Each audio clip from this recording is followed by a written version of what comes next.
Hello students, तो कैसे हैं आप सब। आई होप आप लोग बहुत अच्छे से होंगे। तो प्रिपरेशन कैसे चली आपकी। मैं उम्मीद करता हूं आप लोग बहुत अच्छे से कर रहे होंगे। कल के लेक्चर में मैंने आपको सिखाया था vehicle on a horizontal circular track, well of death. ऐसे डिफरेंट डिफरेंट टॉपिक मैंने कल के लेक्चर में आपको समझाया था बेटा। आज के लेक्चर में हम लोग बात करेंगे बैंक रोड। बैंक रोड क्या होता है, व्हाट इज बैंक रोड। ऐसा रोड जिसका इनर एज बिलो होता है एंड आउटर एज थोड़ा हाई होता है, यानी टिल्टेड रोड को हम बोलते हैं बैंक रोड। अब इंजीनियर ऐसा डिजाइन क्यों बनाते हैं रोड को। आपने देखा होगा अपने डेली लाइफ में, आप हाईवे पे चलते होगे जहां पे टर्निंग होता है तो उसका जो इनर एज होता है वो थोड़ा बिलो रखते हैं और आउटर एज थोड़ा हाई रखते हैं। क्यों रखते हैं, इनका कॉन्सेप्ट मैं आपको समझाने जा रहा हूँ, ठीक है ना। तो देखो, हमने टाइम सेव करने के लिए ऑलरेडी यहाँ पे एक कार बना लिया। कार आपको आते हुए नजर आ रही, बट हम मान लेते जा रही है, उधर जा रही है, ठीक है ना। और ये आपका रोड है, टर्निंग वाला रोड है, ये टर्निंग। तो आप सामने से देखते हो तो ऐसा रोड दिखेगा। इसका इनर एज थोड़ा बिलो होगा एंड आउटर एज थोड़ा क्या होगा, हाई होगा। तो इनको हम बोलते हैं बैंक रोड। क्लियर है ना इतनी। यस, ये रोड हमने माना।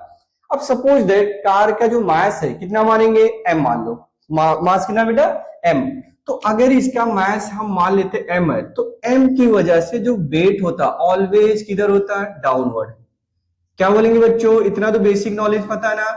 इसका जो वेट होगा ऑलवेज डाउनवर्ड होगा। M G. Normal, normal always perpendicular to surface बोलो, या आप बोल सकते हो परपेंडिकुलर टू रोड, राइट। तो इसका नॉर्मल का ये रोड है तो नॉर्मल इसके परपेंडिकुलर जाएगा, ये ऐसे। यस और no, yes, this is the direction of normal force. इसको हम एन से लिखेंगे। इतना समझा आपने। यस। और देखो, ये कार है, आर रेडियस के ट्रैक पे भी घूम रही है क्योंकि सर्कल है। टर्निंग पे क्या होता है, एक सर्कल हम एज्यूम करते हैं तो उसका रेडियस कितना मान लेंगे, आर मानेंगे। क्या मानेंगे बच्चों, आर मान लेंगे, ठीक है ना। तो मान लेता हूं इसका जो रेडियस सबटेंस कर रहा, ये आर कर रहा, ये ऐसा। ये हमने रोड का रेडियस मानने की कोशिश कर रहे हैं। मान लीजिए दिस इज इसका सेंटर, ये क्या है, इसका सेंटर है, ठीक है ना। रेडियस की ना स्मॉल आर, और ये इसका सेंटर हो गया। अब ये v स्पीड से जा रहा है, रेडियस आर है, तो इस पे एक फोर्स लगेगा बाहर की तरफ जिसको हम बोलते हैं centrifugal force, you know, centrifugal force. तो बाहर के डायरेक्शन में इस पे एक फोर्स लगेगा, सेंट्रीफ्यूगल फोर्स। कितना लिखते हैं बेटा, M B square by R, M B square by R. Clear है, इतना समझ में आया आपको। यस। अब देखो, इन सब को आपस में बैलेंस करना, और पहला केस हम इसमें ये कंसीडर करेंगे कि जो सरफेस है फ्रिक्शनलेस है, इग्नोरिंग फ्रिक्शन, फ्रिक्शन को हम इग्नोर करेंगे। तो देखो, अगर हम mg को और आगे बढ़ाते हैं, ध्यान से सुनना, ये mg को और आगे बढ़ाए तो बाय ज्योमेट्री आप थोड़ा घर पे भी ट्राई करना। अगर ये एंगल थीटा है तो बाय ज्योमेट्री ये भी हम लोग को कितना मिलेगा बेटा, थीटा मिलेगा, ठीक है ना। कितना मिलेगा, थीटा। तो केस नंबर 1 हम ये मान के चल रहे कि जो सरफेस है फ्रिक्शनलेस है। कैसा है बच्चों, फ्रिक्शनलेस। यानी हम बोल सकते हैं ignoring friction between road and tyre, हम फ्रिक्शन को इग्नोर कर रहे हैं, ठीक है ना। तो सरफेस हमारा है फ्रिक्शनलेस। अब देखो, 11th में भी हम लोग सीखते हैं, नहीं 12th के डिफरेंट डिफरेंट टॉपिक में हम कंपोनेंट्स बनाते हैं जिसको हम बोलते हैं रेजोल्यूशन ऑफ वेक्टर, राइट। तो n के how many component, 2 component possible है। जिस साइड से एंगल सबटेंड होता है उधर का कंपोनेंट आता है बेटा cos थीटा, और उसके जो परपेंडिकुलर वाला कंपोनेंट होगा वो आता है sin थीटा। तो इधर का कंपोनेंट आ रहा है n sin थीटा। यस और नो, यस। तो इस जगह पे हाउ मेनी टोटल फोर्स कितने लग रहे हैं, अगर हम बात करें तो 4 हो गए। क्यों, इसको लेकर के 1 2 3 4 ऐसा मानते हैं। एन को भी गायब किया क्योंकि एन के 2 पार्ट्स बन गए, N cos theta, N sin theta. अब एक्स्ट्रा और कोई फोर्स यहाँ पे नहीं आ रहा, तो एक्स डायरेक्शन वाले फोर्स को आपस में हम बैलेंस कर लेंगे, वाई डायरेक्शन वाले फोर्स को हम आपस में बैलेंस करेंगे। तो सोचो जरा, एन cos थीटा किसको बैलेंस करेगा बच्चों, एन cos थीटा बैलेंस करेगा m इंटू जी को। This is equation first. N sin theta balance करेगा m B square by r. तो यहाँ पे जो एन sin थीटा है वो बैलेंस कर लेगा M B square by R. This is equation second, ठीक है ना। Divide, divide second upon first. हमने डिवाइड किया सेकेंड इक्वेशन बाई फर्स्ट। तो सेकेंड है n sin theta divided by n cos theta is equal to mb square by r divided by mg।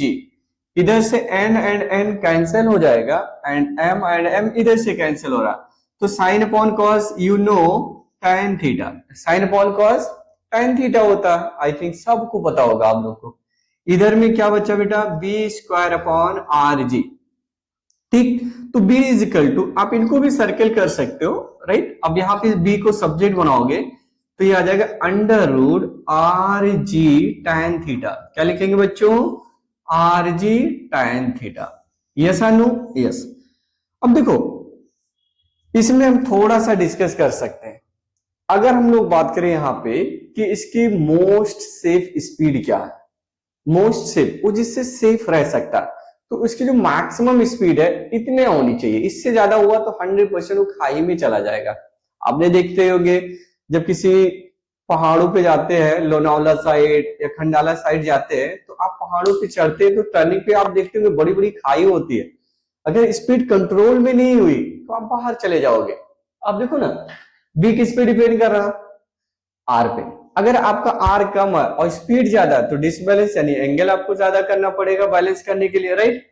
तो देखो आप इसमें तीन केस लिखेंगे।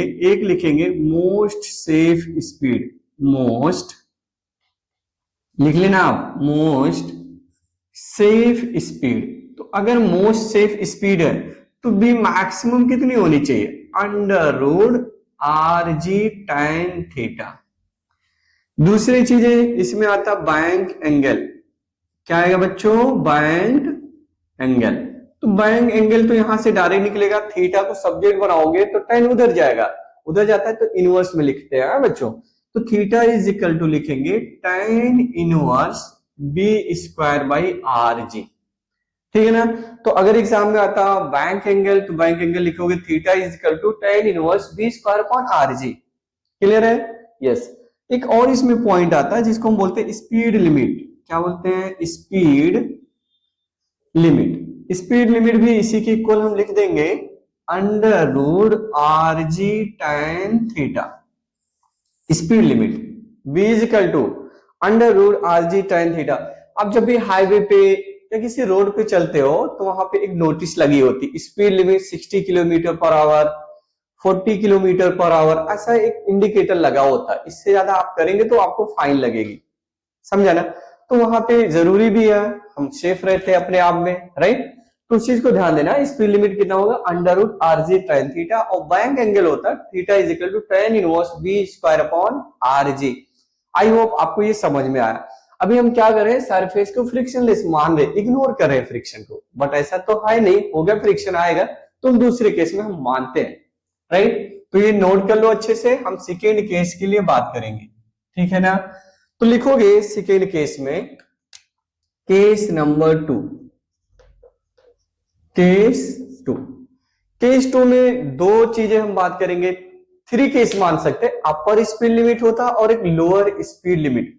अपर स्पीड लिमिट का मतलब सरफेस के अंदर फ्रिक्शन तो है, राइट। हम कार की स्पीड बढ़ा रहे, कंटिन्यू बढ़ा रहे, तो एक लिमिट होगा ना।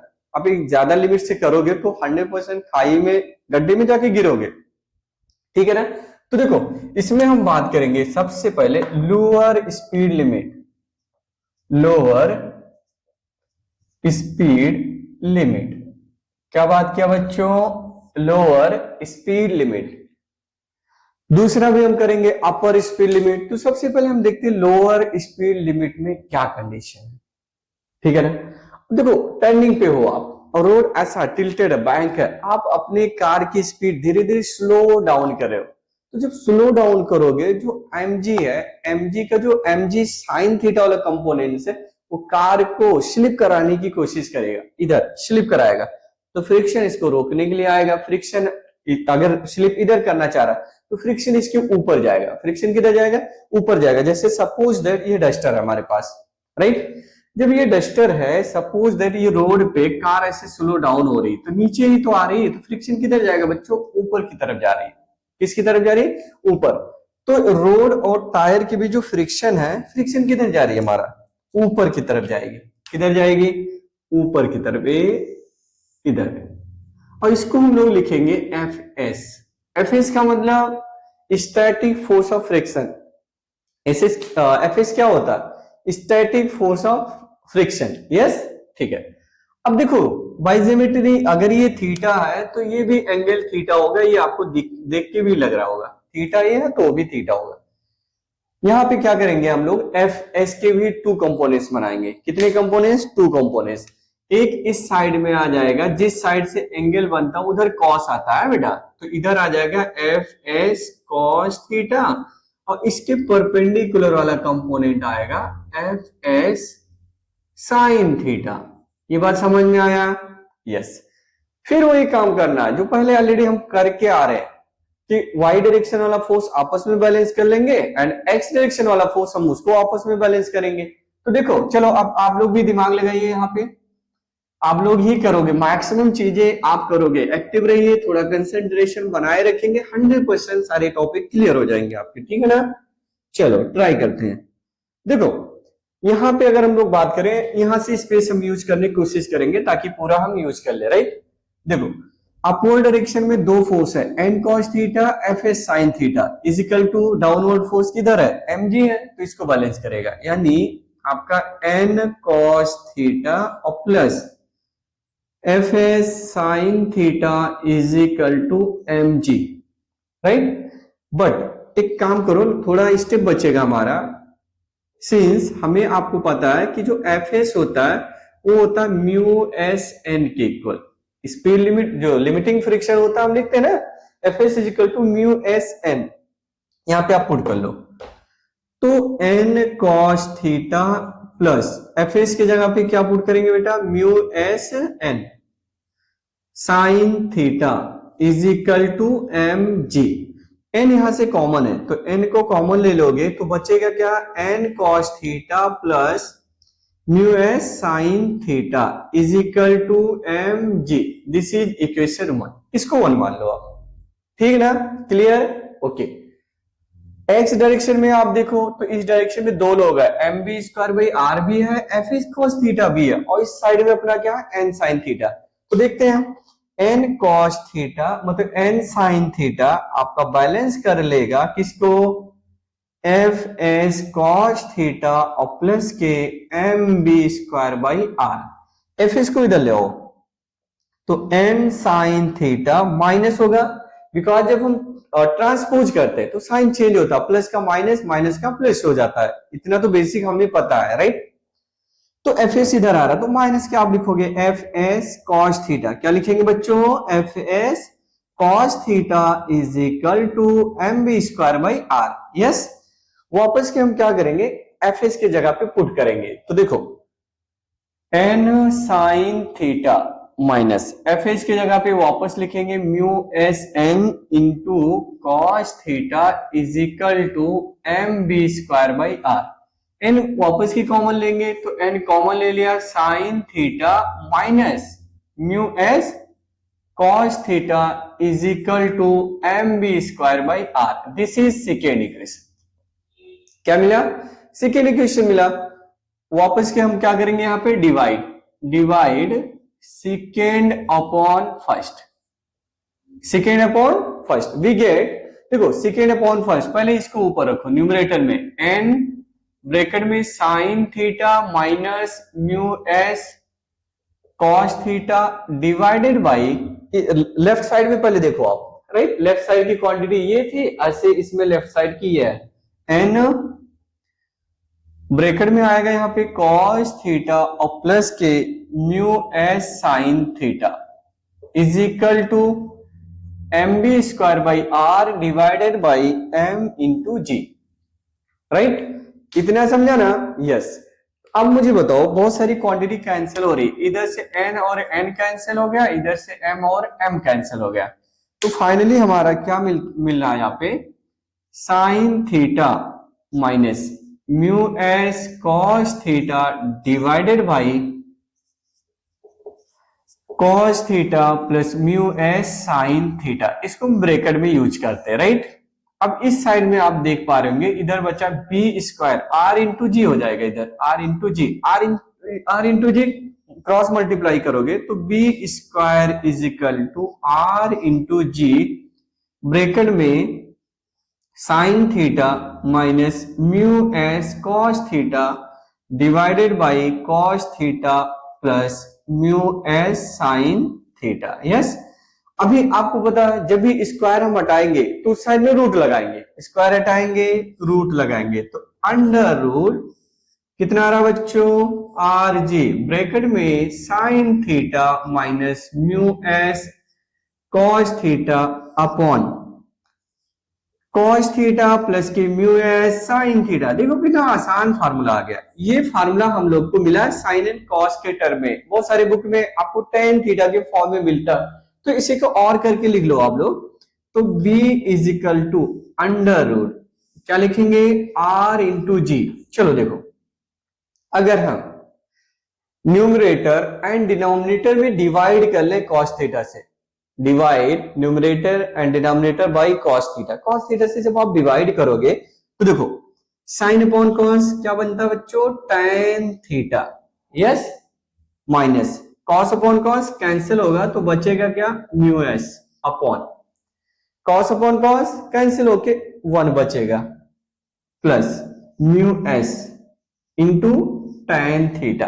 तो जो ये स्पीड आ रही आप इसको बोल सकते हो बी लिमिट मिनिमम, ये मिनिमम स्पीड है, क्योंकि इससे ज्यादा करेंगे तो भी पॉसिबिलिटीज है, राइट। देखो ना, अगर हम ये कंडीशन मान लेते हैं कि अगर आपका म्यू एस ग्रेटर देन है किससे, tan थीटा से, या इक्वल टू है, तो अगर ये इक्वल टू तो जीरो हो जाएगा कि नहीं हो जाएगा, जीरो हो जाएगा, राइट। तो आज के वीडियो में बस इतना ही हम बात करेंगे। सेकेंड आपका होमवर्क रहेगा अपर स्पीड लिमिट, तो अगर वो हो जाएगा तो नेक्स्ट वीडियो में हम बात करेंगे conical pendulum, one of the most important topic. तो मिलते हैं नेक्स्ट वीडियो में, बाय बाय, टेक केयर।